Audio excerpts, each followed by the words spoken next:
Hey, salut, ici Francis Letourneau d'Espace Tonique. J'espère que t'es en pleine forme. Bienvenue sur notre podcast d'un sentier à l'autre où on parle d'équilibre de vie. Puis sur ce, je te souhaite un bon podcast. Bonjour, mon cher Manu, comment vas-tu? Yes sir, en forme toi? Yes, en pleine forme. Avant de commencer officiellement, d'habitude, je demande tout le temps le parcours un petit peu rapidement. Toi, je sais que tu as fait des centaines de podcasts que tout le monde peut aller écouter si tu connais pas Manu. Mais mettons, en 1 minute, tu serais capable de dire un bref résumé de toi? 17 premières années à penser que je suis une victime, découvrir la croissance personnelle et l'entrepreneuriat, complètement changer mon mindset et ma façon de percevoir la vie ainsi que moi-même, aider les gens à réaliser qu'ils sont libres. Yes, c'est une machine! Si vous voulez en savoir plus, allez voir d'autres podcasts. Aimes-tu mieux je t'appelle Espace ou Tonique d'ailleurs? Moi, j'aime mieux Tonique. Okay. C'est plus personnalisé. Monsieur Tonique. J'ai une question que je me pose énormément souvent. J'aimerais t'entendre là-dessus. Pour toi, là, c'est quoi la différence entre persévérer dans quelque chose puis, au contraire, lâcher prise un moment donné? Je pensais que t'allais dire la différence entre persévérer puis s'acharner. C'est une bonne question aussi. Vas-y donc, celle-là en premier. Je pense que c'est une question... Souvent, c'est une question de cohérence par rapport à soi-même. C'est d'être à l'affût de nos propres feelings puis de les écouter.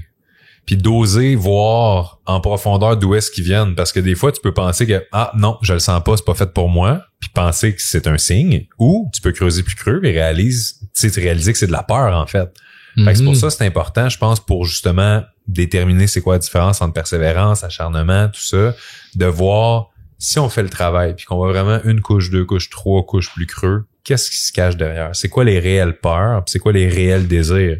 Puis une fois qu'on a exploré ces options-là, là, on peut mieux faire la distinction entre si c'est parce que justement I give up ou c'est que justement on a peut-être réalisé que c'était pas fait pour nous. Ouais, parce que c'est-tu la même réponse que tu donnerais face à la première question de persévérer et lâcher prise? Un moment donné, faut que tu lâches prise, puis un moment donné, faut que tu continues de persévérer pour réussir aussi. Tu sais. Je pense que c'est une question d'à quel point tu sens que tu veux quelque chose ou que tu as besoin de quelque chose.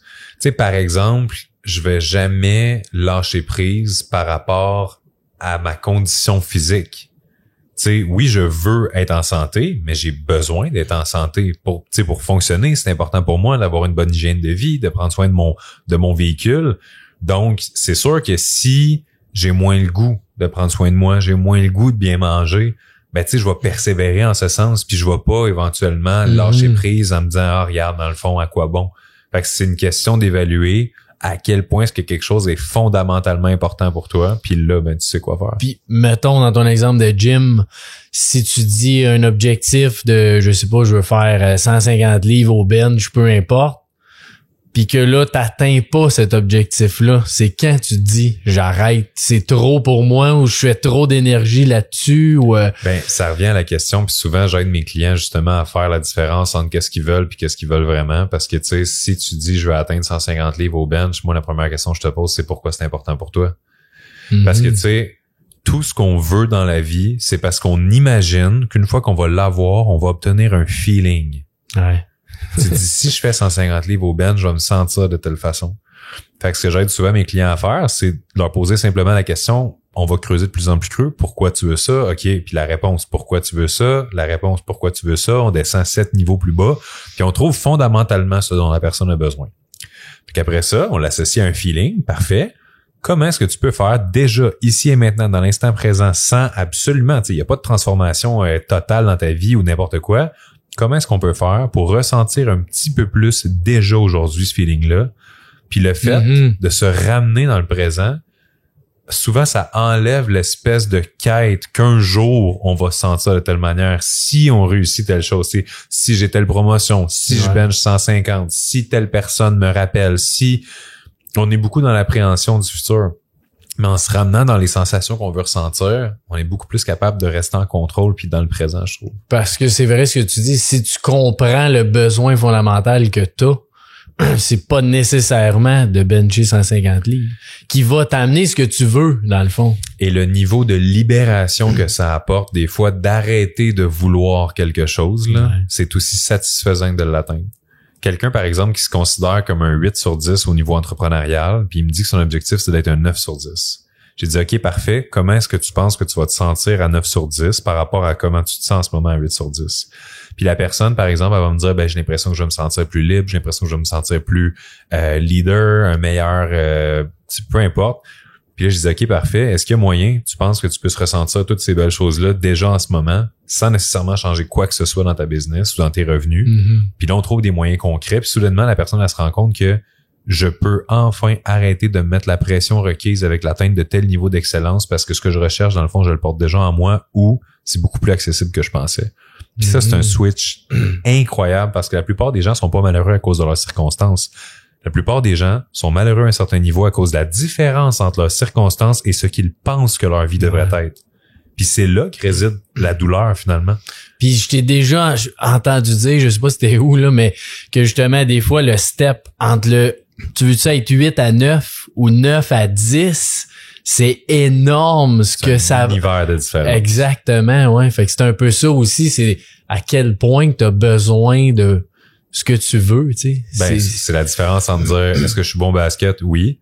Est-ce que je suis prêt à faire ce qu'il faut pour être des meilleurs joueurs du Canada? Non. Puis est-ce que je serais prêt à faire ce qu'il faut pour être un des meilleurs joueurs au monde? Absolument pas.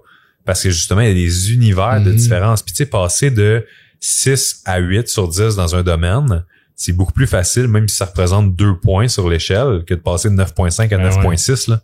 Parce que rendu à un niveau élite, la quantité, peu importe le domaine, professionnel, personnel, athlétique, artistique, la quantité d'efforts, de sacrifices qu'il faut faire, c'est complètement débile, différent. ouais. Puis ça m'amène un peu à comment tu vois les objectifs, les rêves, ce qu'on veut faire dans la vie. Comment tu vois ça? Parce que j'ai un gros questionnement, mettons, depuis 2 ans. J'ai réalisé, tu sais, avant ça, là, j'ai réalisé bien des rêves, des objectifs que j'avais. Puis je trouvais ça super cool, j'étais motivé. Puis là, j'ai réalisé que, bon, c'est bien beau faire un rêve, mais tu sais, le chemin du rêve est pas mal plus cool que la journée que tu dis « je l'ai atteint ». Ben là, tu l'as atteint, c'est bien beau une journée, 2 journées, mais c'est tout ce chemin-là qui est cool. Mais c'est comme changer de véhicule, puis au début, t'es comme « wow », puis après ça, après 3 mois, tu sais, il y a une frite entre 2 bancs, t'es comme « bah, je la ramasse pas », tu sais. C'est pas grave. C'est ça. Mais là, aujourd'hui, je me questionne encore à savoir... Je suis mieux de mettre plein d'objectifs qui mettent quand même de la pression, que je dois faire des choses pour réaliser ces objectifs-là, ou je devrais simplement juste être et être bien dans peu importe les situations. Tu peux mixer les deux. C'est une question de dosage. Tu peux avoir des objectifs à l'extérieur de toi, tu peux avoir des objectifs à l'intérieur de toi par rapport à qui tu veux devenir comme personne. Fait qu'à ce moment-là, tu sais, c'est pas pareil de dire j'ai un objectif de faire 3 millions de plus cette année, il va falloir engager telle personne, ouvrir tel pays, commercialiser tel produit, que de se dire, moi cette année, j'ai envie de travailler sur ma patience, j'ai envie de travailler sur ma tolérance, puis j'ai envie de faire un petit peu plus de bénévolat ou de prendre plus de temps pour connecter avec ma famille.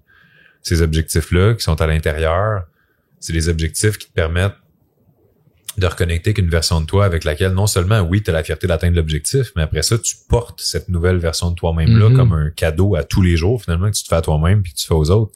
Fait que ça, c'est un grand changement qui a eu lieu dans ma vie début vingtaine. C'est quand j'ai commencé à réaliser à quel point c'était beau et bon de poursuivre un objectif par rapport à l'homme que je voulais devenir, au lieu d'être obsédé par les objectifs extérieurs, par rapport à des revenus, par rapport à la carrière, par rapport à des accomplissements. Puis, tu sais, c'est beau d'avoir des rêves, c'est beau de se dire un jour j'aimerais aller voir tel artiste que j'adore dans un concert en Irlande. Parfait. Mais il y a une grande différence entre se mettre de la pression avec certaines choses. C'est ça. Puis la pression, j'en ai parlé souvent dans des podcasts, ça vient du fait d'être pressé. Si tu te dis parfait, je dois avoir réalisé tel rêve pour la semaine prochaine, automatiquement tu files pas bien dans le processus. Mais si tu te dis un jour, parfait. Si tu te dis dans 10 ans, c'est toujours une question de dosage. Mais même quand c'est dans l'être, là, mettons que je veux travailler ma patience, comment tu définis pour pas avoir cette pression-là de dire, bon, là, faut que je sois patient, là, faut que je m'améliore là-dedans, faut que je prenne du temps pour faire ça. Une phrase simple, de plus en plus. Ou de mieux en mieux. C'est que c'est pas, je suis patient, je suis pas patient. Je suis de plus en plus patient. C'est le travail d'une vie, peut-être. C'est le travail des 20 prochaines années, peut-être. Ou peut-être que dans 4 ans, tu vas te considérer comme patient. Mais quand tu sens que tu es sur ton chemin, tu t'autorises à faire des pas de l'arrière. Tu t'autorises à faire des erreurs. Puis cette compassion-là envers soi puis envers son chemin dans le processus, c'est ce qui fait ultimement toute la différence dans l'impression de voyons, je suis pas capable, voyons, c'est trop long, voyons, je me décourage versus d'accepter que ultimement, c'est pas une course. Hein. Ouais. Puis ça, c'est très bon conseil pour l'être. Dans le faire ou avoir, t'as-tu le même principe pour pas avoir cette pression-là? Ben, tu sais, je te dirais mon premier livre, mettons, ça m'a pris 9 ans de l'écrire, là. Fait que je suis capable d'accepter que certaines choses prennent du temps puis qu'il y a un processus puis tu sais, c'est pas parce que j'ai écrit le premier en 9 que je me dis faut que j'écrive le premier plus rapidement. Ouais. Puis ça, c'est un bon exemple parce que en ce moment, dans ma vie, j'ai des priorités au niveau de mon corps, j'ai des priorités au niveau de ma carrière, j'ai des priorités au niveau de mes connexions humaines, puis j'ai des priorités au niveau de ma conscience puis de l'homme que je deviens. Si, dans mes habitudes hebdomadaires, j'ai des choses qui font en sorte que j'améliore ces 4 piliers-là et que ça donne qu'écrire un deuxième livre n'est pas prioritaire, ben je vais pas skipper le gym, par exemple, pour écrire un livre, alors qu'ultimement, j'ai déjà mis en place les stratégies puis ce qu'il me fallait comme habitude pour obtenir la vie que je veux puis être la personne que je veux. Fait que c'est de s'enlever à un moment donné la pression avec certaines choses qu'on dit vouloir, mais que dans le fond, il faut juste réaliser que c'est pas vrai, que c'est si important que ça. J'aimerais écrire un deuxième livre. Il y aurait un impact positif. Est-ce que j'ai besoin d'écrire un deuxième livre? Pas du tout. Est-ce que si je meurs et je n'ai pas écrit ce deuxième livre-là, c'est grave? Pas du tout. Mais c'est d'accepter ça. Ouais. Puis tu le priorises comment? Parce que aussi c'est tough. T'as tout le temps 17 affaires que tu veux faire. Ouais. Puis il faut que tu dises non à 16. Ouais. Ben tu vois que c'est le plus important pour toi. C'est pas pour rien que j'écris pas en ce moment. Je ne travaille pas du tout sur mon deuxième livre en ce moment. Puis la raison est simple, ce n'est pas prioritaire. Fait que c'est de vraiment bien se connaître. Puis c'est ça la base. C'est que souvent, on est juste dans le faire, puis on oublie de se prendre une pause pour se demander, OK, mais est-ce qu'en ce moment, je fais parce que je suis sur le pilote automatique de la version de moi que j'étais il y a 3 ans, ou j'ai pris le temps de m'arrêter puis de m'aligner puis de vraiment me rendre compte, OK, mais j'en suis où aujourd'hui par rapport à ça? Parce qu'on évolue, tu sais, on évolue au fil de nos relations, au fil de nos accomplissements, au fil de nos échecs. Puis c'est important de prendre le temps de se le demander, est-ce que j'ai le souvenir que je voulais ça, donc je suis attaché à ça, à cette idée-là? Ouais, je comprends. Ou est-ce que vraiment je le ressens dans le moi que c'est définitivement ça en ce moment qui est aligné avec ce que je veux? Puis parce que ça m'est souvent arrivé de faire un plan, mettons, sur 1 an ou sur 5 ans, qui est super beau, puis là, OK, je vais faire ça ce mois-ci, l'autre mois. Puis au final, on dirait que t'évolues, puis là, il y a des affaires, disons, mais je veux faire ça aussi. Puis là, j'en mets un de plus, puis un de plus. T'as-tu de quoi pour ça? Ben, c'est sûr que ça dépend, tu sais, si on parle au niveau business, au niveau projet personnel, tu sais, parce que, je veux dire, il y a des structures, c'est sûr qu'en entrepreneuriat, si tu as une structure de croissance qui te permet justement d'ajouter des projets puis tout ça, fine. Mais si tu perds ton équilibre à travers ça, ben, c'est là que ça devient plus problématique. Fait que, tu sais, oui, il y a des skills à aller chercher pour bien gérer sa vie, gérer son horaire, qu'est-ce qu'on accepte ou non. Tu sais, moi, j'ai une espèce de matrice que j'aime bien utiliser qui implique plusieurs autres matrices, tu sais, dans le sens, tout le monde connaît le principe de important urgent, important non urgent, tu sais, non urgent, et ainsi de suite. Tout le monde connaît aussi le principe du 80-20, tu sais, que ce qu'on fait 20% du temps donne 80% des résultats. Fait que, ou du principe de big rock, small rock, sand. Fait que j'utilise tous ces espèces d'outils-là de priorisation pour évaluer est-ce que cette tâche-là ou est-ce que ce projet-là est vraiment aligné.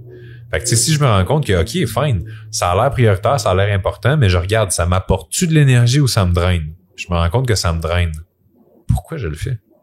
Fait que des fois, c'est d'accumuler ces petites questions-là pour avoir un super bon protocole d'évaluation, pour être en mesure de se demander, tu sais, souvent, notre fléau, c'est pas qu'on manque d'idées, c'est qu'on a trop d'idées, là. Ben oui, clairement. On veut trop faire de projets, on veut trop faire de choses. Puis je pense que c'est une des choses qui est les plus belles à propos d'avoir des objectifs justement en soi puis d'être heureux par rapport à ça principalement, c'est que on est plus capable facilement de refuser nos propres idées, nos propres options, nos propres projets parce qu'on sait qu'ultimement c'est pas ça qui va nous rendre heureux. Fait que tu sais quand t'as une super bonne idée, tu dis je veux créer une fondation pour aider telle personne puis tout ça. Mais c'est que tu te demandes, OK, ce que ça va demander en termes de ressources, de temps, d'argent, d'effort, d'énergie, de services, de contribution, de staff, est-ce que ce que ça va rapporter de l'autre bord en termes d'investissement, ce que ça rapporte en termes de bonheur, d'impact, de ci, de ça, est-ce que ça le vaut vraiment?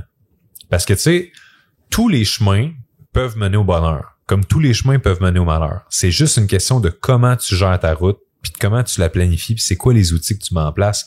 T'sais, si je te dis hey, on s'en va à Québec en fin de semaine, ça se peut que tu sois excité, t'es comme good, ça va être le fun. Si je te dis on y va en skateboard, là il y a comme un ok ouais, puis là la semaine d'après je te dis on retourne à Québec en skateboard, là c'est comme ton projet de skateboard Québec, tu lâches ça, reviens-en. Ben c'est ça, fait que tu sais c'est souvent une façon de comment tu voyages vers plutôt que le projet en soi. Par exemple, je sais que si en ce moment je me disais mon 2e livre, je vais l'écrire pendant les 3 prochaines semaines, je mets tout ça à la glace, je vais revenir, ça va être le chaos, je vais revenir, ça va être difficile. Sûr, mais si je me dis éventuellement, je sais pas, moi je vais le placer d'une manière à ce que quand je pars en voyage, ben le matin, j'écris. Mais ça se peut que ce soit plus propice, ce soit plus approprié, ce soit plus mais c'est tout le temps une question de gestion de ressources. Ouais, c'est ça, ça revient souvent à ça, veux pas là. Puis selon toi, es-tu mieux de travailler sur ta force ou ta faiblesse? Les forces. Définitivement parce que il y a toujours des gens qui vont être meilleurs que nous dans des choses que ça va être moins forçant pour eux, que ça va être le fun pour eux à la limite. Puis tu sais, je fais juste m'imaginer aujourd'hui 90% de mon quotidien, des choses que je faisais avant sont déléguées pour que je puisse me concentrer à mes zones de génie. Puis ces zones-là me font triper. Ces zones-là utilisent ma créativité. Dans ces zones-là, je suis capable de mieux servir. C'est une des raisons pourquoi je peux être ici aujourd'hui puis enregistrer un podcast avec toi puis partager un message. C'est parce que j'ai quelqu'un qui gère mes réseaux sociaux. J'ai quelqu'un qui gère 90% de ma vie. Donc, j'ai le temps de faire ce que j'aime, ce qui me demande pas d'énergie, ce qui me vivifie, puis ce qui a un impact positif en plus. Fait que pourquoi je voudrais faire les choses différemment, tu sais? Puis quand t'es sur des faiblesses, quand t'as une faiblesse, tu penses qu'il faut quand même travailler ça, même s'il faut mettre moins peut-être d'énergie? J'ai une réponse un peu philosophique par rapport à ça, là, mais le meilleur moyen dans une pièce qui est sombre de régler le problème de la noirceur, c'est pas de combattre la noirceur, c'est d'allumer la lumière. Puis il y a du monde qui se battent contre la noirceur jour et nuit, puis ils essayent de contrer leurs faiblesses, ils essayent d'améliorer telle affaire, ils essayent de régler tel problème, alors que des fois tu fais juste, tu sais, comme même si c'est des nuages, là, le soleil il est là derrière. Là. Fait que des fois, puis là ça peut paraître comme improductif ce que je vais dire là, mais des fois t'as pas besoin de régler, t'as juste besoin de lâcher prise. Puis il y a des affaires qui avaient de l'importance qui arrêtent d'en avoir. Tu sais, le meilleur moyen de régler un problème, c'est de réaliser que c'est pas un problème. Par définition, un problème dans le dictionnaire, c'est situation ne correspondant pas aux attentes que nous avons face à celle-ci. Quand on réalise ça, là, je pensais qu'elle m'aimait, elle m'aime pas, j'ai un problème, il y a une différence entre mes attentes et la réalité.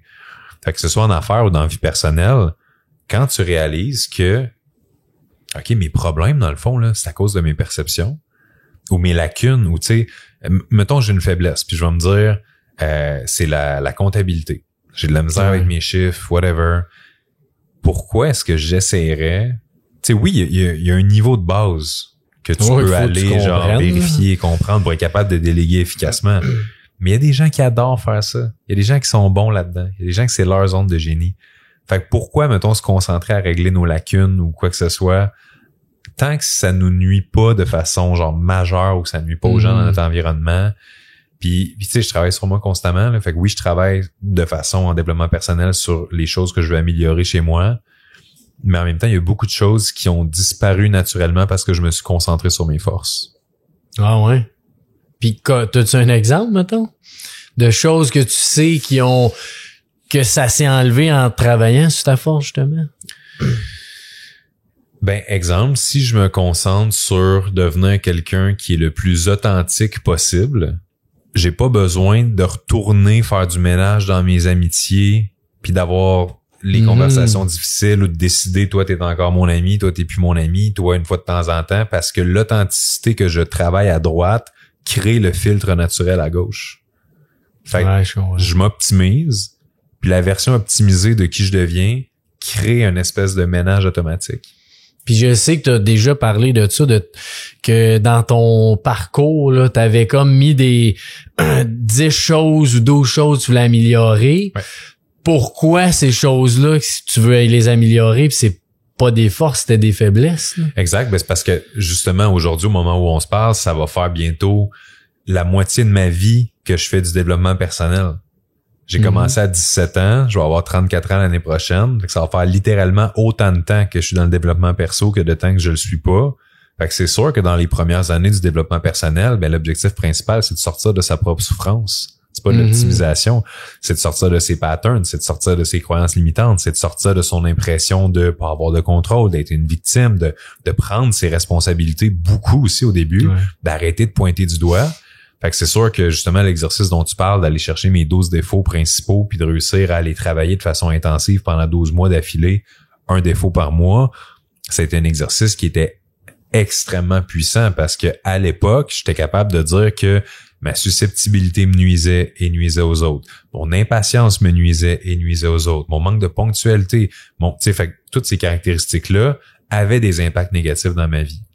Au moment où on se parle, si tu me demandes genre d'évaluer, c'est quoi, Manu, les gros red flags ou les grosses choses de ta vie, qui te font du mal à toi ou qui font du mal aux autres, j'aurais de la misère à en trouver parce que je suis fondamentalement en paix, j'assume mes choix, je suis en cohérence, je suis aligné, je prends les décisions qui me font sentir bien, puis j'ai vraiment à cœur que les gens autour de moi s'élèvent et soient heureux.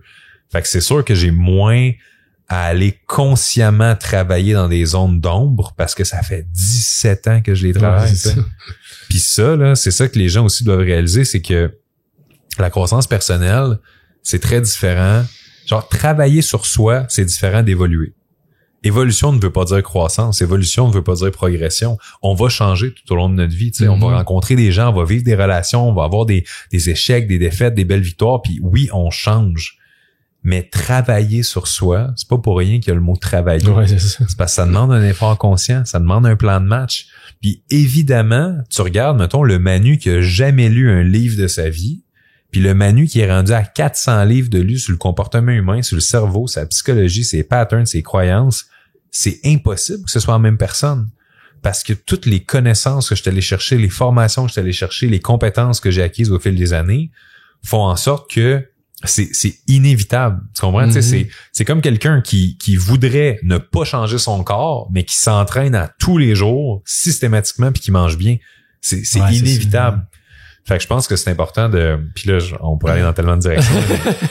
C'est juste de vraiment prendre conscience que hey, la croissance, là, c'est pas just for fun la fin de semaine quand t'auras le temps. Là, c'est ton plus bel investissement. Là, toi face à toi-même aussi. Exact. Là, dire la vérité, c'est quoi? Le fait de savoir qu'aujourd'hui, je ne suis plus ma plus grande nuisance, mais je suis mon plus grand allié. Ouais, c'est fou. Je suis dans mon équipe. Hey, quelle différence ça fait dans chaque sphère de ma vie. C'est incroyable. Puis c'est drôle, tu dis ça, j'ai jamais réalisé. Moi, je vais avoir 32 cette année. Ça fait 16 ans que je fais du développement personnel. J'ai même pas pensé que c'était la moitié de ma vie. C'est vrai fou, que c'est puissant, pareil. Ouais. Puis, tu dirais-tu que t'as pas mal enlevé ou neutralisé tous tes défauts? Question qui va peut-être trigger beaucoup des auditeurs qui vont faire « Oh, j'attends attentivement la réponse pour me faire une idée de qui tu es. » Au moment où on se parle, j'ai encore des caractéristiques que je trouve pas optimisées. Il y a encore des parties de moi que j'aime moins. Il y a encore des peurs que j'ai, il y a encore des patterns, il y a encore des réactions, il y a encore des croyances, il y a encore du travail à faire. T'es encore un humain, toi. Ouais, tout à fait. Puis vraiment même. Ouais. Ceci dit, je ne peux pas non plus, par envie de rendre les autres confortables, diminuer la quantité d'efforts et de temps que j'ai consacré à mon développement personnel parce que certaines personnes qui n'ont pas nécessairement fait la même quantité de temps et d'efforts dans cette voie-là vont se sentir confrontées par ça. Tu sais, si quelqu'un, par exemple, a l'impression que être susceptible, je suis de même, c'est tout. Puis que moi, je suis passé d'extrêmement susceptible à peu importe ce que tu me dis, ça me fait absolument rien. Ben, j'ai transcendé cet état-là. Donc, c'est confrontant pour quelqu'un d'autre qui a l'impression que c'est juste dans son kit de base. Fait que c'est sûr qu'au moment où on se parle, ça fait 17 ans, tu sais, 16 ans que je travaille justement sur moi. Fait que oui, il y a beaucoup de choses du Manu de d'autres époques antérieures que je suis fier de dire que je ne suis plus ce gars-là. Je ne pense plus de même, je n'agis plus de même, je ne parle plus de même. Mais il y a encore énormément de travail à faire, puis ça, c'est inévitable. Mais c'est ça, tout ce que je pense, en tout cas, ce que tu veux dire, c'est que tes défauts que t'avais ne te nuisent plus beaucoup dans ta vie. C'est sûr, ça va tout le temps rester qu'il y en a des défauts, des choses qu'on veut améliorer, mais t'es plus rendu à aller pousser tes forces au fond, puis tes choses à améliorer, tu vas y travailler naturellement, comme tu dis un peu tantôt. C'est ça, parce que tu sais, exemple, quelqu'un qui va me dire « Ah, Manu, ça a pas de bon sens, voir que t'as fait ça, voir que t'as dit ça », ou je peux pas croire que t'as perçu la situation de telle manière. Tu sais, je m'assure de communiquer sainement, je prends soin des gens, je respecte les gens, je suis super clair. Tu sais, je fais vraiment des efforts très, très conscients pour prendre soin des gens dans mon environnement, que ce soit personnel ou professionnel. Fait que, tu sais, c'est sûr que je n'ai plus dans ma vie en ce moment des commentaires du genre t'es jaloux ou voir que tu me parles de même, tu sais, parce que le travail à ce niveau-là, il a été fait. Mais là, en ce moment, je peux te dire en toute humilité que je travaille sur être un meilleur leader pour mon équipe, je travaille pour être un meilleur patron, je travaille pour être meilleur, par exemple, pour m'enlever de la pression par rapport à certaines choses que je m'en mets encore beaucoup. Fait que ce sera jamais fini, ce travail-là. Non, ça c'est sûr. C'est ça la vie aussi. Exactement. Puis tu vois comment, tu sais, je sais que t'es pas médecin ou psychologue, mais l'anxiété, là, pour toi, c'est-tu quelque chose qui peut s'enlever ou tu restes tout le temps fondamentalement quelqu'un d'anxieux? Ben, premièrement, tu l'as dit, je suis pas médecin, je suis pas psychologue. Fait que tout ce que je vais dire là, c'est que de l'opinion, je tiens à le préciser. Je pense que tout dans la vie, pis ça c'est une des croyances que je suis le plus heureux d'avoir parce que ça m'a tellement bien servi, mais je pense que tout peut s'améliorer drastiquement. Des fois, certaines choses, ça se peut que ça prenne 10 ans, tellement de ressources et tellement d'efforts, mais partir dans son kit de base avec la croyance que rien de ce que je suis en ce moment n'a à être une destination finale, déjà ça ouvre des portes intérieurement au fait que, OK, peut-être qu'un jour, je vais vivre dans une réalité dans laquelle ça ne m'affectera plus du tout. Puis quand tu regardes avant, j'étais extrêmement gêné, j'étais agoraphobe, j'avais peur d'aller dans des lieux publics, j'avais peur de m'exprimer. Mon plus grand complexe, c'était ma capacité de m'exprimer. Parce que je parlais très, très vite, je n'articulais pas du tout, je détestais ma voix. Donc, toutes ces choses-là, c'est des choses que j'ai travaillé énormément. Puis aujourd'hui, tu m'entends parler ou t'entends parler l'homme que j'étais à 20 ans, puis c'est pas la même voix, c'est pas le même gars, c'est pas le même ton, c'est pas la même aisance. Donc, tout ce travail, et j'en suis la preuve vivante. Tu sais, même d'un point de vue génétique, tu sais, j'étais 6 pieds 1, 145 livres. Pour ceux qui se font une image en ce moment, 6 pieds 1, 145 livres, c'est pas très costaud. C'est quand même pas gros. Et là, ben, 1 an plus tard, 2 ans plus tard, puis là, aujourd'hui, ça fait 20 ans que je m'entraîne, tu sais. Fait que même des choses qu'au début, tu te dis non, ça, c'est pas moi, ou ça, ce sera jamais moi, ben, c'est de switcher cette croyance-là envers le fait que si t'as l'impression que c'est zéro toi, là, ben, ça se peut juste que ça te prenne un peu plus de temps, mais accepte quand même que c'est possible. Ouais, c'est ça, de juste penser ou faire confiance qu'en ce moment, on n'est pas comme ça, mais que ça peut arriver, je pense que c'est une grosse force qu'on peut se donner à soi-même. Tu sais. Tout à fait. Ouais. C'est un beau cadeau à se faire. Ben, clairement. Puis, là, tu reviens de voyage, mon cher, en Thaïlande. Yeah. En Thaïlande. C'est quoi pour toi le plus gros l'impact que tu as eu dans ce voyage-là? Tu sais, t'as pris quoi, 1 mois? Ouais. C'est quand même long, 1 mois, quand t'as une business, t'as plein d'affaires à gérer. Qu'est-ce qui a fait que t'as été capable de prendre 1 mois, puis qu'est-ce que ça t'a amené le plus comme individu de faire ça? Qu'est-ce qui a fait que j'ai été capable? Structure, discipline.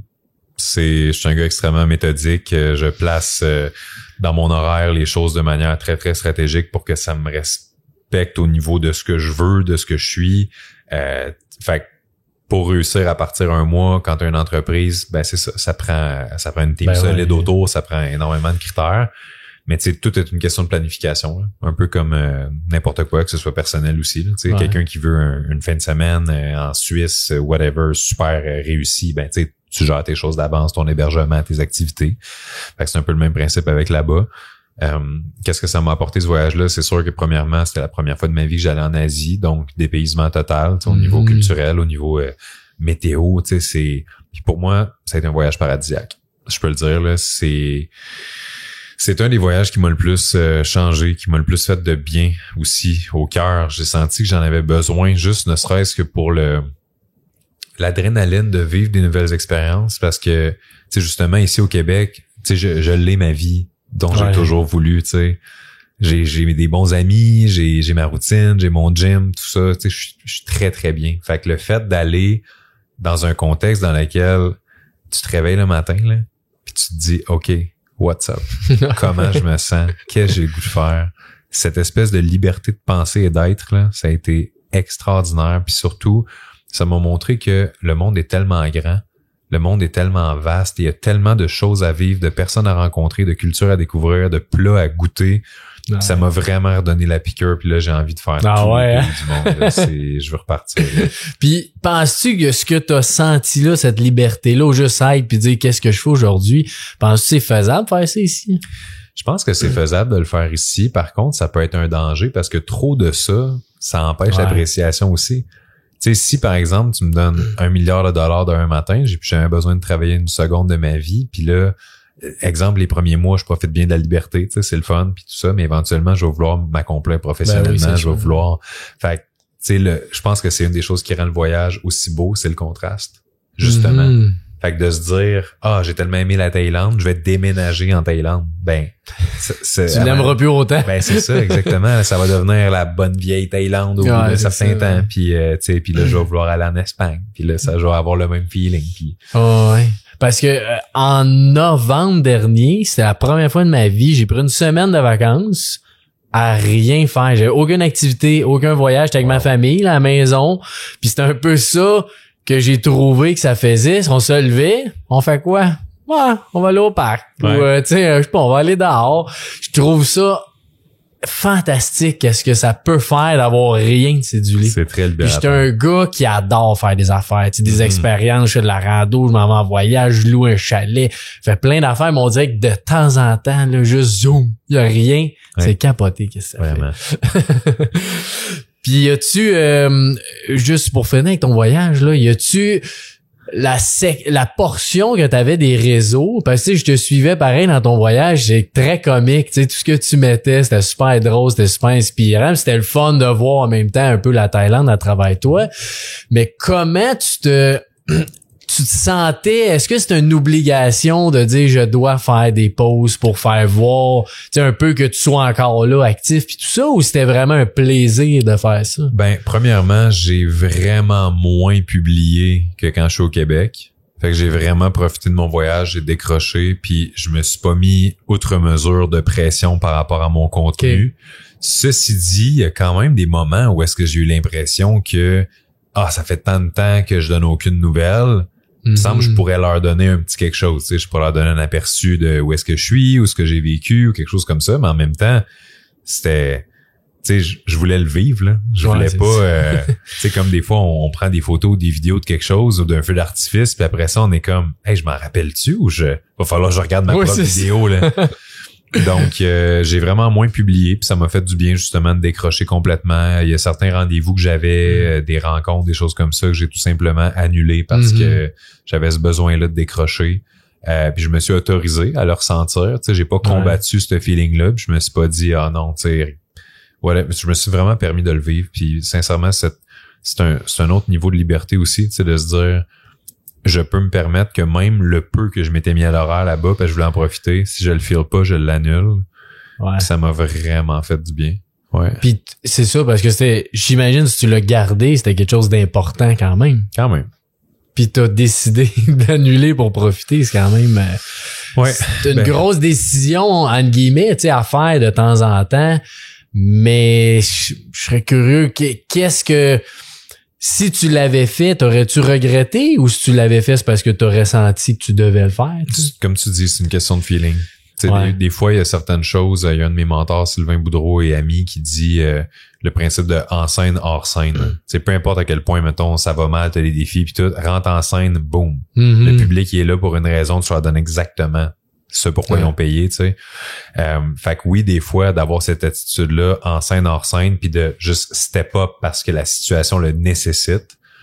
Mais aussi, il faut se rappeler que on a juste une vie à vivre, puis c'est personne d'autre qui va avoir des regrets à notre place. Donc, c'est vraiment de s'assurer d'être aligné avec ce qui est important pour nous. Puis pendant ce voyage-là, j'ai ressenti que ce qui était fondamentalement important pour moi, c'était juste d'être dans le moment présent et de le vivre de la manière que j'avais envie de le vivre. Wow. T'es sage.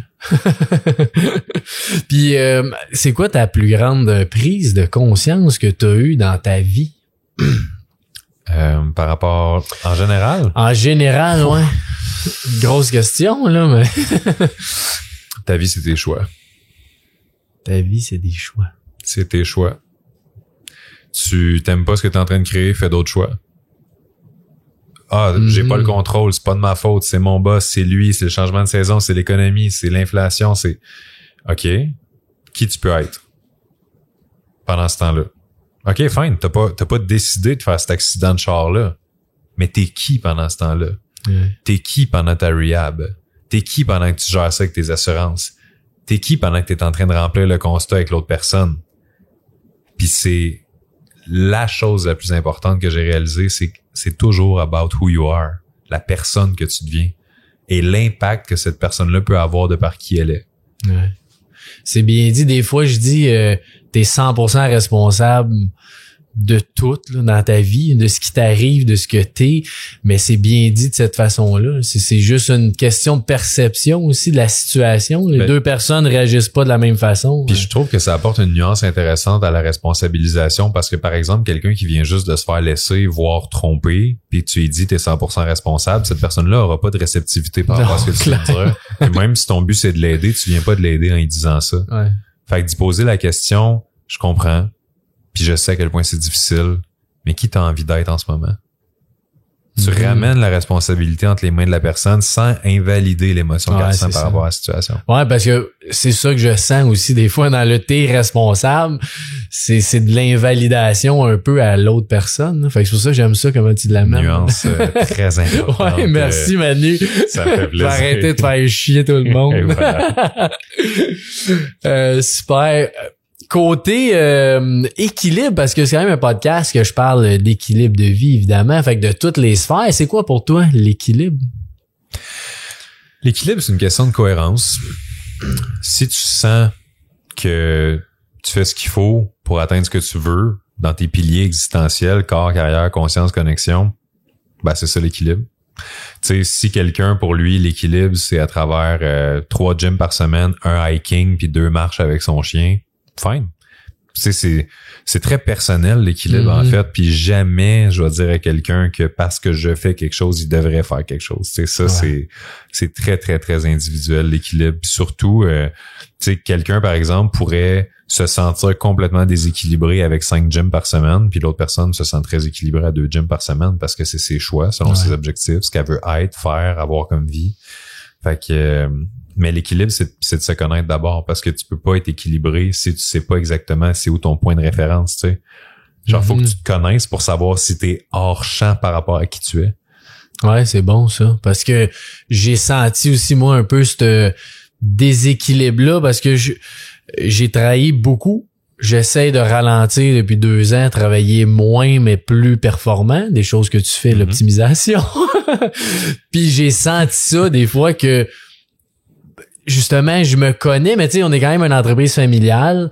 Fait que j'étais avec mon père, mes 2 frères qui gèrent un autre business, mais quand même, on travaille tout le temps en collaboration ensemble. Puis moi, ma vision, justement, c'est pas de faire 10-12 heures par jour.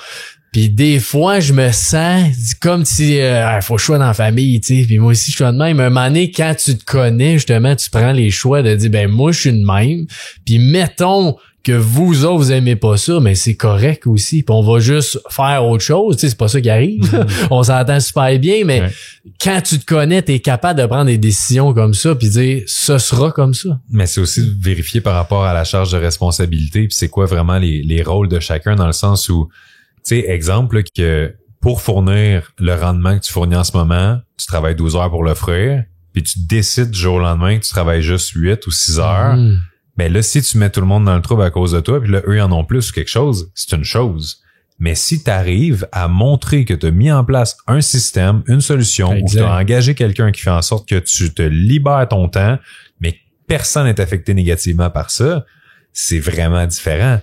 Tu sais, puis des fois, c'est le concept associé à la valeur, soit du temps ou de l'argent, que les gens ont du mal à comprendre, puis des fois, ils sentent que je peux pas déléguer, ou je suis indispensable, ou ça, c'est absolument moi qu'il faut qu'ils le fassent. Le meilleur exemple que je peux te donner, c'est qu'à un moment donné, j'étais dans mon groupe de coaching avec mes clients, puis je leur pose la question, est-ce que vous seriez déçus si les mercredis, c'était plus moi qui vous coachais, mais c'était quelqu'un d'autre à ma place? Puis la réaction normale des gens, c'est ben oui, tu sais, parce que nous autres, on paye pour être avec toi, puis genre, si c'est plus toi, ben comme, ça change la... Tu sais, fait qu'ils ont toutes sortes de raisons qui sont légitimes. Puis là, je leur dis, c'est dommage parce que ça aurait été Elon Musk, votre coach d'affaires. Et là, soudainement, tu vois la face qui... Ah ben oui, tu peux t'en aller, Manu, tu sais, finalement, c'est comme on va prendre... On t'aime bien, là, ça, mais... on va prendre ses conseils business. Fait que là, je suis comme, OK, mais on pensait que c'était genre, c'est moi, faut que ce soit moi, mais si quelqu'un d'autre est capable de prendre ta place puis de fournir un rendement égal ou supérieur, ou ne serait-ce que, même si c'est 80% de ton rendement, mais que ça te permet de te libérer du temps puis des ressources qui te permettent de créer autre chose qui est miraculeux à côté, tout le monde gagne. Mm-hmm. C'est ça qu'il faut pas oublier. Ouais. Puis comment tu vois ça quand t'engages quelqu'un, là? Veux pas, c'est un coût de plus. Est-ce que tu fais des ventes avant ou t'engages quelqu'un et tu fais des ventes après? Ben, en fait, techniquement, c'est qu'en tant que CEO dans une business, t'es censé être la personne qui apporte le plus de cash dans le business quand t'es dans ta zone d'excellence puis de génie. Puis que ce soit le développement des affaires, que ce soit de trouver de la prospection, de la vente, peu importe, mais tu sais, c'est sûr que t'as des zones dans lesquelles t'es payant pour la business. Puis techniquement, un employé, c'est jamais censé être une dépense. Ben non. Parce que c'est censé, tu sais, il y a un de mes mentors, Dan Martel, qui dit, tu n'engages pas pour grow ta business, tu engages pour récupérer ton temps. Fait que si tu te dis, je vais engager quelqu'un au marketing, puis là, cette personne-là, elle arrive, elle a ses tâches, ses responsabilités, puis ses objectifs de rapporter tant d'eau au moulin, mais que toi, là, ça te rajoute une personne à gérer. Ça te rajoute une personne avec qui faire du back and forth, des meetings, pis ça. Fait que finalement, la personne, elle te coûte de l'argent, c'est pas encore sûr qu'elle va être payante. Toi, t'es pas libéré de ton horaire du tout, mais en plus, on te rajoute une personne à gérer. Bonne chance. Puis là, on te rajoute là-dedans quelqu'un en pub, puis on te rajoute là-dedans quelqu'un au développement, puis on te rajoute... Puis là, éventuellement, tu te ramasses, t'es même plus dans ta zone de génie, tu deviens un manager. Puis c'est là qu'on commence à capoter, puis on se dit, faut que je réduise tout ça, puis on commence à un peu saboter notre business, la shrinker, puis la ramener à un niveau plus petit où est-ce que là, on se ressent en contrôle. Alors que techniquement, si tu regardes ta liste de tâches, puis c'est ça, puis t'engages quelqu'un qui va te prendre ça pour que tu puisses te concentrer sur ça qui est payant, dès que la personne apprend ton temps, t'es plus libre, puis tu fais plus d'argent. Ouais, c'est bien... Exemple tellement, puis je vais donner un exemple super concret pour pas que ce soit théorique pour personne. Si, dans ma journée, on va dire aujourd'hui, OK? Je suis là avec toi, puis je fais le podcast. Je le fais parce que j'ai pas à aller dans Canva créer le visuel pour telle chose. J'ai pas à créer le montage vidéo de telle affaire. J'ai pas à faire le service à la clientèle puis répondre à Joanne qui a oublié son mot de passe pour le portail web client. J'ai pas à écrire le texte, la publicité qui roule en ce moment sur Instagram. Fait que vu que j'ai pas à tout faire ça, je peux être ici. Si je suis ici, je parle avec toi, j'ai du fun, c'est léger, je donne de la valeur à des gens. Il y a des gens qui me découvrent grâce à ton podcast. Il y a des gens là-dedans qui vont devenir des clients. Puis si éventuellement j'ai 10 clients qui reviennent à un podcast, peut-être que ça représente des dizaines de milliers de dollars au bout du compte. Ouais. Fait que littéralement, là, être aujourd'hui sur Canva, dans Google Drive, en train de faire tout ça, ça me coûterait des dizaines de milliers de dollars d'un point de vue réel. Mais quand on réussit à avoir ce thinking-là sur le ratio genre temps-argent-effort, c'est vraiment un game changer. Là. Ouais, puis c'est intéressant de la façon que tu l'amènes, j'aime bien ça. Parce que tu l'as dit, là, souvent on sent que c'est une dépense en soi parce que ça coûte de l'argent, mais c'est pas nécessairement une dépense parce que ça coûte de l'argent. C'est toujours censé être un investissement. Puis la première embauche qu'on devrait faire vraiment, c'est pour nous libérer du temps. Fait que c'est un ou une adjointe qui nous permet vraiment de réussir à regarde ton horaire, là, évalue tes 2 dernières semaines, puis marque aux 15 minutes tout ce que tu as fait. Puis après ça, évalue c'est quoi qui était une zone de très payant, peu payant ou zéro payant. Puis évalue, ça t'a-tu énergisé ou ça t'a drainé? Fait que quand tu fais ton code comme ça, tu te rends compte qu'il y a plusieurs cases dans lesquelles c'était vraiment payant puis t'as adoré. Par exemple, ce que je fais en ce moment, c'est payant long terme, moyen terme, puis j'adore ça. Puis il y a d'autres zones où est-ce que répondre à un client, clique ici pour ton mot de passe, puis nanana, je suis pas payant, puis j'aime pas ça. Fait que dès que quelqu'un rentre dans le business, sa job principale, ça devrait être de te libérer de toutes les choses pas payantes puis que t'aimes pas. Comme ça, tu te concentres sur justement les affaires que t'aimes plus, les affaires qui font plus d'argent dans le business en même temps. Puis c'est pas long que tu réussis à le rentabiliser. Puis ce qui est fou, c'est que toi, ce que t'aimes pas, il y a quelqu'un qui aime ça. Ouais, ça c'est parce que des fois on se sent mal, on se dit oh mon Dieu, je peux pas lui donner ça. Puis là, tu réalises que il est heureux ou est heureuse de faire ça. T'es comme, ah ouais, bon. T'es tout sûr? OK. Tant mieux, d'abord. Enjoy. Puis justement, parce que là, on parle d'employé, c'est un petit lien avec ça. Quand il y a des, comment je dirais ça, des gens un peu plus négatifs, mettons, dans la vie, tu sais, qui voient un peu plus de problèmes, plus que de solutions, des choses comme ça, personnellement, ça vient me chercher un plus que autre chose. y a-tu une façon quand que... Parce que, tu sais, je sais que la négativité ou la positivité, tu sais, faut pas juste sois positif dans la vie parce que juste positif, c'est pas vrai. Là. Selon moi, il y a des malheurs, des choses qui vont moins bien, puis oui, il faut que tu sois en mode solution. Mais comment tu dirais que je vais prendre mon exemple, là, comment je pourrais réagir ou changer une façon de voir quelqu'un qui est négatif? Pourquoi t'aurais à le changer? Dans le sens où, tu sais... Moi, changer moi. Non, je sais, mais Ouais. comme quand je te dirais ça, exemple, en ce moment, dans mon environnement, les amis que j'ai, c'est des gens qui prennent soin de leur santé, c'est des gens qui ont des belles familles, c'est des gens qui réussissent très bien financièrement, puis ça m'inspire d'être ami avec eux. Fait que j'ai pas besoin de changer ma vision de quoi que ce soit parce que c'est juste le fun d'être en leur présence puis inspirant. Fait que si t'as des gens autour de toi qui correspondent pas à tes standards ou à tes valeurs ou à ce que tu veux, t'es pas obligé nécessairement de les avoir autour de toi. Ouais. Puis si tu me dis, ouais, mais c'est un employé ou nanana, c'est des procédures, une business. Fait que voici nos valeurs d'entreprise. Mm-hmm. Voici nos standards. Voici la manière de fonctionner. Voici la manière de gérer un conflit. Voici la manière de gérer un problème. Voici les étapes à suivre s'il y a des défis. Voici les étapes à suivre pour exprimer quelque chose qui fait pas ton affaire. Puis tu mets des paramètres là-dedans, puis si quelqu'un est pas capable de respecter les paramètres de ta business, il n'y a pas rapport dans ta business. Ouais. Puis c'est pas que c'est une mauvaise personne, c'est pas que t'es Non, une meilleure non. personne, c'est juste pas un bon match. Et c'est correct, tu sais. Ouais. Fait que si t'as quelqu'un autour de toi qui constamment, après que t'as une discussion avec, il y a rien qui change, la personne est négative, la personne te draine, c'est peut-être une personne que t'as pas nécessairement gardée dans ton environnement. Mhm. Parce que, ouais, je comprends ce que tu veux dire. Parce que des fois, j'ai l'impression que moi, c'est plus ma perception de la négativité que je dois changer ou améliorer plus que un individu, mais... Il y a toujours un travail de part et d'autre, tu sais, mais il y a des limites à chaque chose, comme peu importe la qualité de ma façon de voir la vie ou de mon mindset, si jamais tu m'enfermes dans une pièce avec que des personnes qui vont chialer sur absolument tout, ont l'impression que la vie c'est de la merde, c'est pas de leur faute, puis tu sais, après 2 jours, je vais virer fou, là. Ouais. C'est Fait ça. que, tu sais, si l'environnement, je veux dire, oui, le mindset a ses limites, l'environnement joue pour beaucoup, là. Mhm. Ouais. Parce que je le vois pareil souvent avec des employés, naturellement, ils vont s'en aller ou on va congédier un ou l'autre. Ben justement, des valeurs, on a quand même un plus ou moins au moins qu'on évalue dans nos 5 valeurs. Puis tu vois, quand une personne a 2 moins, et clairement, c'est nous ou lui qui va se tanner rapidement. Ouais.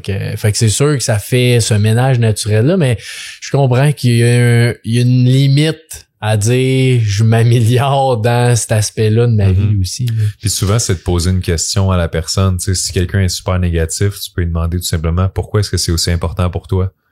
Ou pourquoi est-ce que tu sens que, tu sais, de poser les bonnes questions, ça permet aux gens de révéler, dans le fond, c'est quoi la nature derrière ce qu'ils disent, ce qui va pas. Tu sais, si quelqu'un dit, hey, voyons donc, c'est de la merde, tel client, nanana, tu sais, OK, mais pourquoi ça te trigger à ce point-là? Pourquoi ça te fait de quoi à ce point-là? Ben là, parce que ça se fait pas, nanana. Puis là, tu vas plus loin, puis tu creuses, puis tu réalises que la personne, ça n'a pas rapport avec la situation, ça a rapport avec son système de valeurs, son système de croyances, en lien avec son enfance, en lien avec ses amis, en lien avec son couple, ou tu sais, mais il y a toujours quelque chose derrière qui explique ça. Fait que des fois, juste de comprendre la personne, ça lui fait sentir qu'on care assez, puis elle a envie de changer d'énergie des fois, à cause du lien de confiance puis de vulnérabilité qui peut s'installer. Ouais, parce que ça aussi, j'aimerais ça t'entendre là-dessus sur, je vais stéréotyper, là, mais souvent on dit que la femme a besoin d'être écoutée, puis le féminin puis le masculin, lui, a plus besoin de trouver la solution. Comment tu vois ça, toi, quand t'es en relation, de écouter ou donner une solution à quelqu'un? Premièrement, je rentre pas là-dedans. C'est dangereux! Deuxièmement, allons-y. C'est du cas par cas. Quand on parle de polarité, on parle de féminin, de masculin, tu sais, moi, je suis un gars très, très en mode, je suis pas stressé, pas stressant, là. Fait que, tu sais, ta question, j'ai envie de te poser une question en retour qui est, pourquoi on voudrait la réponse? Tu comprends ce que je veux dire? Non. Tu sais, quand tu y penses, là, comme mettons, là, ta question c'est, OK? Dis-moi là, mettons, en une phrase. En une phrase, c'est comment naviguer entre l'écoute ou le mode solution par rapport à un individu. Puis c'est une vraie question dans le sens où est-ce que vraiment la réponse est nécessaire? Tu comprends ce que je veux dire? Ouais. Tu sais, c'est quoi que ça va changer de trouver la réponse? C'est ça. Mettons, je te donne une réponse A ou une réponse B. Est-ce que concrètement, toi puis moi, on repart d'ici ou eux qui nous écoutent en ce moment avec quelque chose de, tu sais, souvent dans la vie, je le dis, il n'y a pas de bonne réponse. C'est juste une question de communication puis de compréhension. Fait que, tu sais, la bonne affaire, la bonne réponse, tu sais, c'est une réponse, c'est une affaire. Il n'y a pas de bonne ou de mauvaise. Ouais. Fait que, tu sais, est-ce que, mettons, que ce soit dans un couple, dans une relation avec un employé, quoi que ce soit, tu sais, c'est quoi c'est tellement relatif, c'est tellement variable, puis c'est juste de bien communiquer, de poser les bonnes questions, puis de vérifier est-ce qu'on est à la même place finalement. Ouais.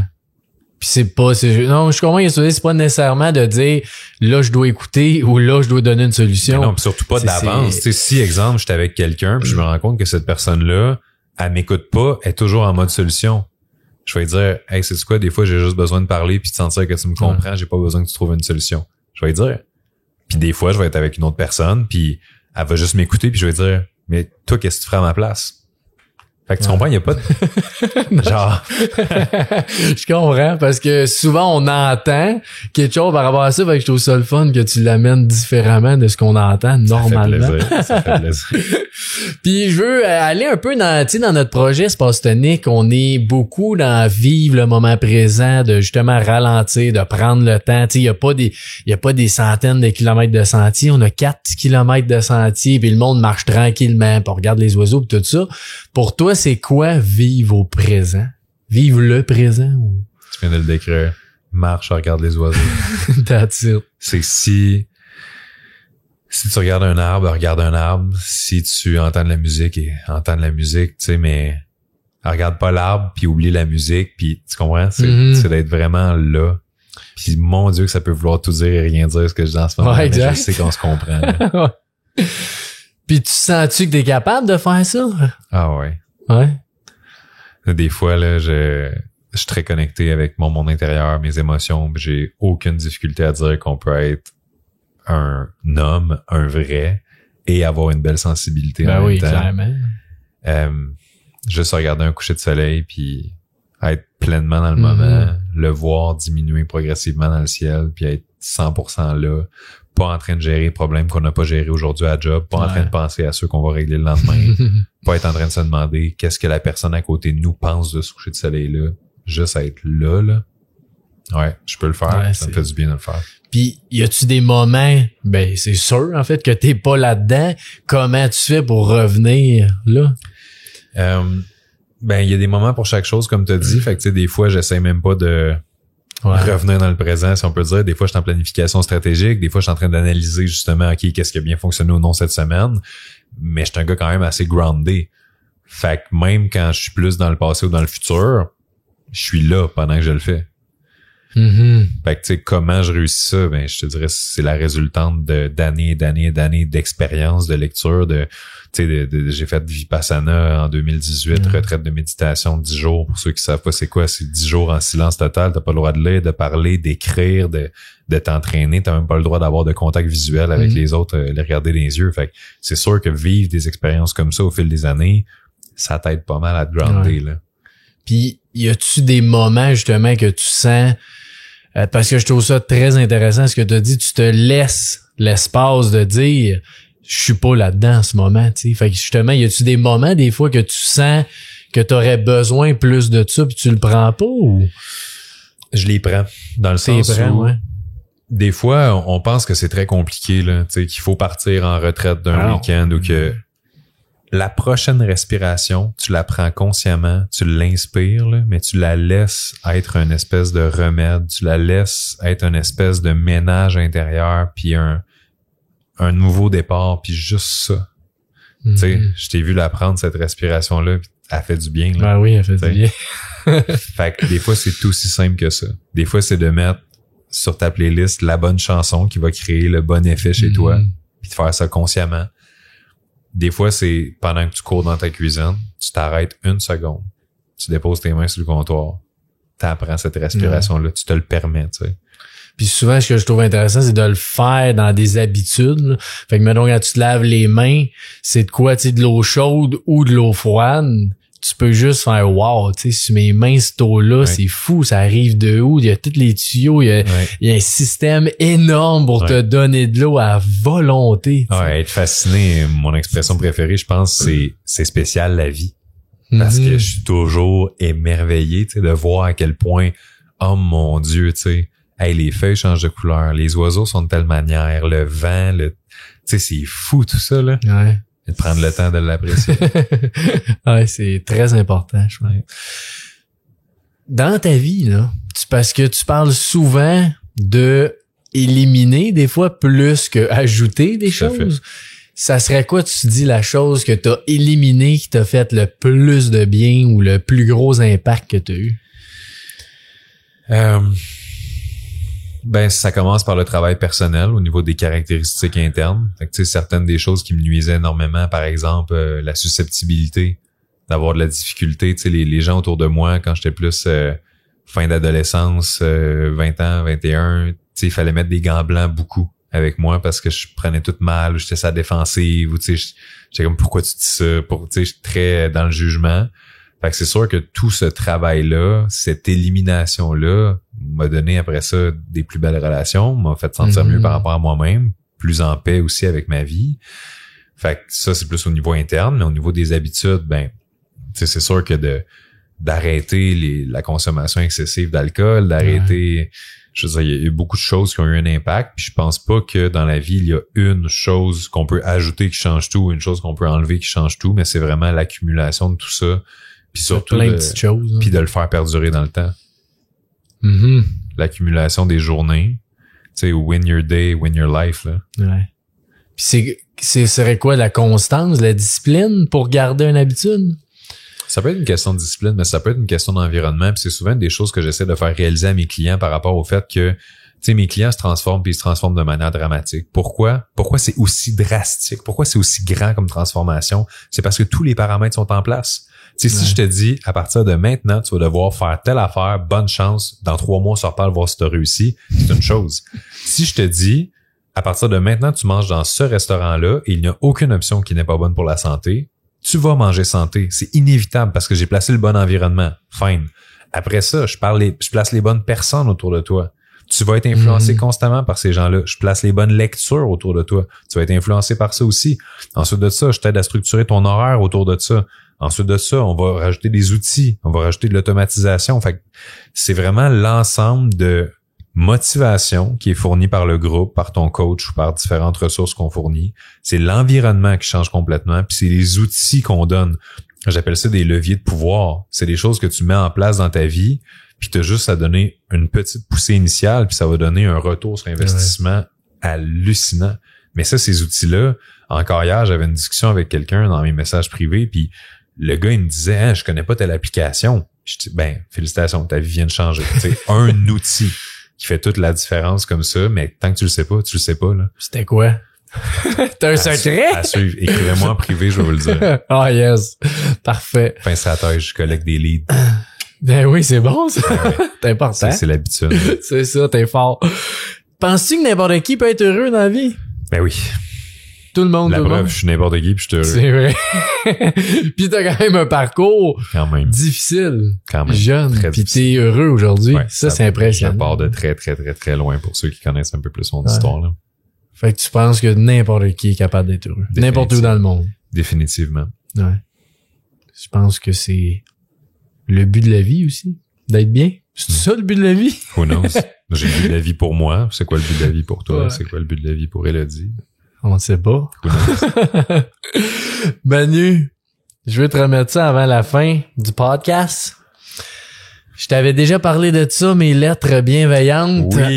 Ben là, ils sont sortis, nos belles lettres. Fait que je voulais t'en distribuer. C'est un peu de distribuer de la bienveillance partout dans le monde. J'adore ça. Fait que j'emmène à des épiceries, j'emmène au Rona, j'emmène dans des parcs, n'importe où. Incroyable. En dedans, c'est une lettre qui te dit qu'il y a un inconnu qui a pensé à un autre inconnu. Ah, c'est fou. Puis que c'est un cadeau, puis le présent, ben c'est aussi un cadeau. Fait que de prendre le moment, ce 2 minutes-là que la personne t'a offert ça, mais de dire juste merci à la vie, merci à n'importe qui. Puis souvent, j'ajoute une pensée. Fait que tu as déjà 6 pensées qui viennent avec le package deal.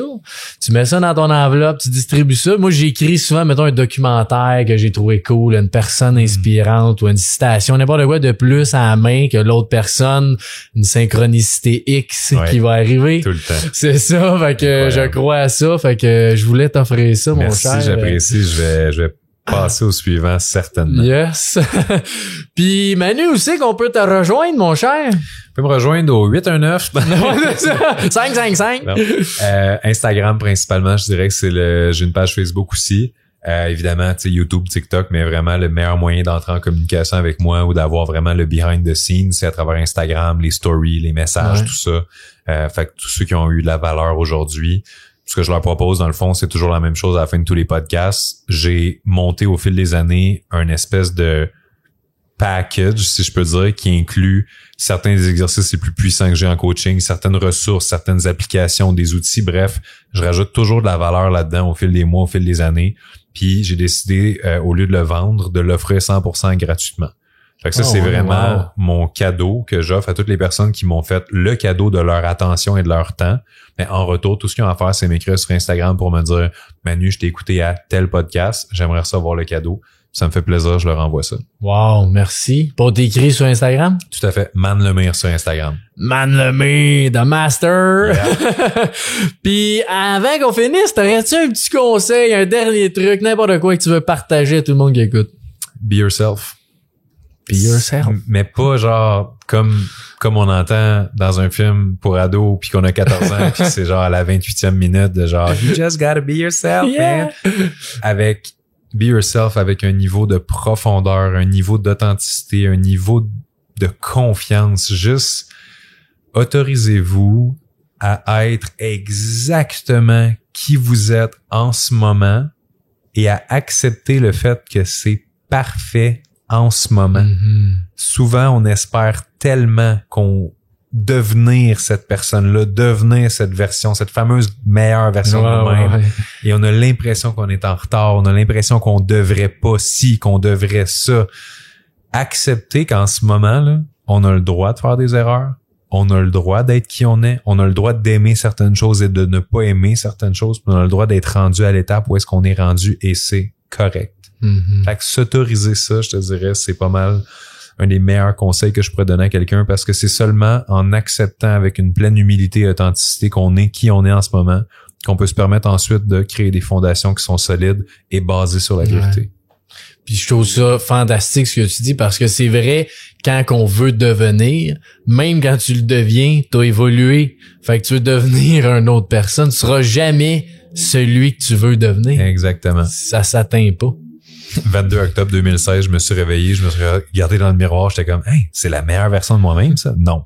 Non, ça n'arrive pas comme ça. T'sais. Jamais. Et voilà. Ouais, merci beaucoup de m'avoir reçu. Merci Manu, c'était un plaisir. Fait que tout le monde, allez suivre Man Lemire sur Instagram. Il y a plein de bons contenus, c'est incroyable. Partagez l'épisode. Je pense qu'il y a eu de la belle valeur pour tout le monde là-dedans. Écrivez-moi pour votre cadeau. Certains, écrivez à Manu, puis écrivez-moi si vous voulez qu'on parle ensemble aussi. Yes, sir. Yes, sir, Manu. Merci.